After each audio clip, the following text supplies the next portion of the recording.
Виталий, скажите, пожалуйста, что для вас значит быть татарином?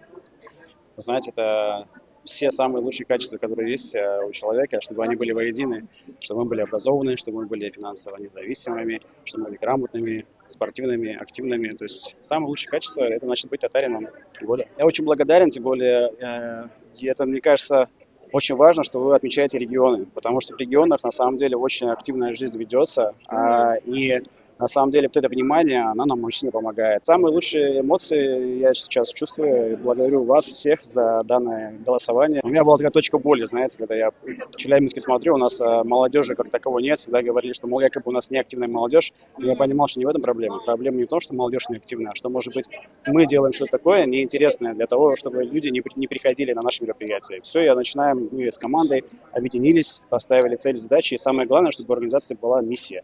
Когда есть миссия, тогда все остальные вопросы решаются.